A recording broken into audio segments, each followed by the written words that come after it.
Hello students, hope you all are doing well. My name is Mauli and today we are going to discuss our unit 3's poem, What a Bird Thought.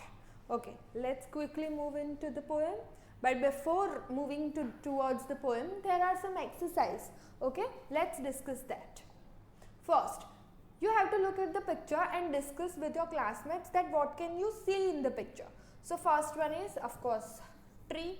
Then you can see birds, mama birds, mom bird and baby birds. Okay. Then you can see beautiful green parrot. Okay. So we can see tree, nest of course,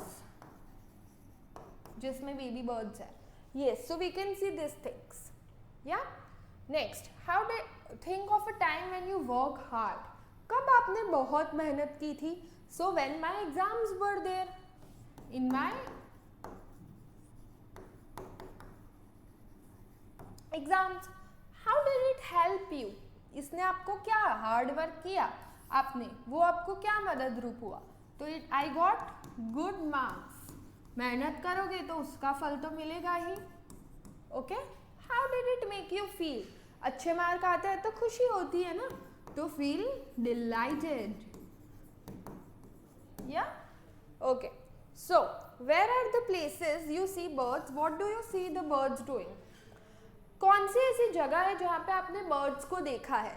So many places. First of course on the tree, then on the roof of the buildings or on the bungalows. Yeah. On the wall of a balcony. Yeah. Then many public places, railway station, bus station, we see pigeons there. Yeah. What do you see the birds are doing? Some are adjusting their wings, some are feeding their baby, some are feeding themselves. Okay, seeds खाते होते हैं. Yeah. Do you want to fly like a bird? Of course, who does not want to fly like a bird? Yes, I want to fly like a bird. And why? Because I want to see how world looks from the point of view of the bird. This is my answer.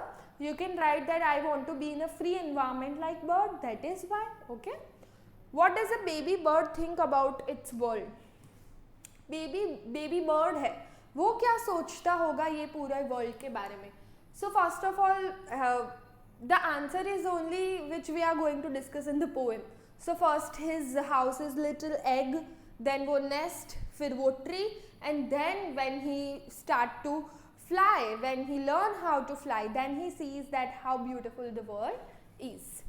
Okay, now you have to read a few sentences and you have to replace the correct word. Okay, देखते हैं चलो.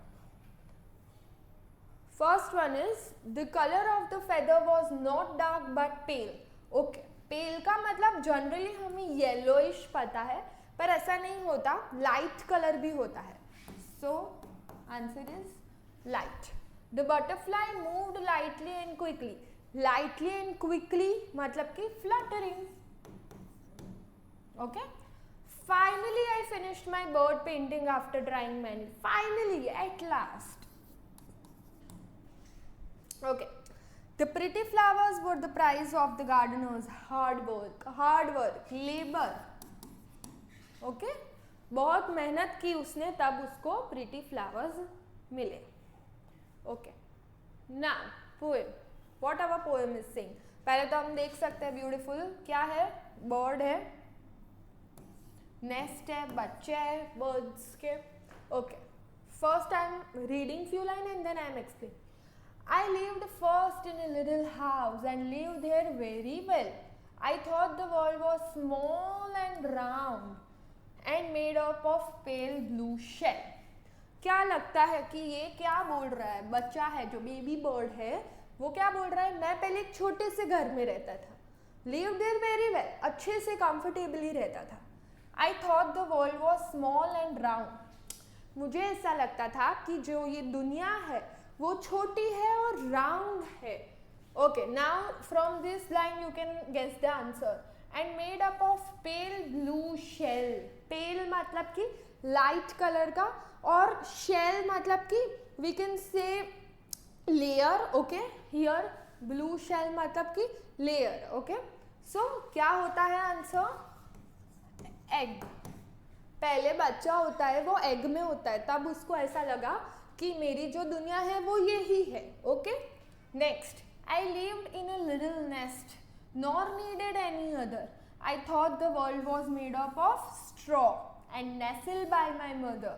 फिर वो बाहर आया, momma bird fetch the egg and वो बाहर आया. फिर उसको ऐसा लगा कि मेरी दुनिया यही है, मुझे इसके अलावा और कुछ नहीं चाहिए. आई thought the world is made up of straw. Straw मतलब टहनियाँ होती है, लीव्स होते हैं.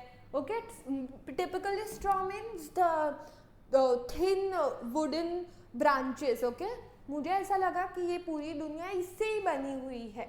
ओके, एंड नेस्ल, नेस्ल मतलब कि वो माला जो नेस्ट बनाती है मम्मा, उनको नेस्ल बोलते हैं. ओके, और ये दुनिया मेरी मम्मा ने बनाई हुई है और मैं यहाँ पे कंफर्टेबली रह रहा हूँ. Okay, next, one day I fluttered from my nest. Finally मैं मेरी ये जो छोटी सी नेस्ट की दुनिया है उससे बाहर उड़ा. To see what I could find, देखने के लिए कि मुझे क्या मिलता है. I said the world is made of leaves, so maybe he roam around the forest. Okay, और मुझे तब ऐसा लगा कि ये दुनिया तो सिर्फ लीव्स से बनी हुई है. I have been very blind. Okay, he is accepting कि मैं तो ब्लाइंड बन चुका था क्योंकि ये दुनिया पूरी लीव्स से बनी हुई है. So maybe he roam in the forest only. Okay, तो उसको पहले ऐसा लगा कि मेरी दुनिया एग है, फिर उसको ऐसा लगा फॉरेस्ट है और नेस्ट है. Let's see what he says. At length I flew beyond the trees, quite fit for grown-up labors. I don't know how the world is made, and neither do my neighbors. Very beautiful. What he is saying that मुझे पहले ऐसा लगा कि ये जो पूरी दुनिया है वो एग है, नेस्ट है, फॉरेस्ट है, बस यही दुनिया है. पर फिर मैं फॉरेस्ट से बाहर उड़ा, ट्री के पार गया. Quite fit for grown up labours मतलब जो हार्ड वर्क करते हैं, बड़े हो जाते हो तो आपको पढ़ना पड़ता है, फिर जॉब करनी पड़ती है. वैसे ही बर्ड्स को फिर खुद अपना सीड्स, अपना खाना ढूंढना पड़ता है. तो इसके लिए मैं गया. Okay, quite fit for grown up labours. I don't know how the world is made. तब तक मुझे नहीं पता था कि ये दुनिया कैसी है. And neither do my neighbours, और मेरे बाजू में मतलब कि other animals, birds we can say, वो लोग भी कैसे है. So clear. First he thought his world is egg, फिर उसको लगा नेस्ट है, फिर उसको लगा कि ये फॉरेस्ट ही मेरी दुनिया है, और फिर उसको फाइनली वो जब बाहर गया तब उसको लगा that I don't know what actually world is, क्योंकि world is vast and huge. Okay, so hope this much is clear to you, and here our poem ends. And this poem talks about how birds journey, birds ventured through egg to the world. Thank you so much.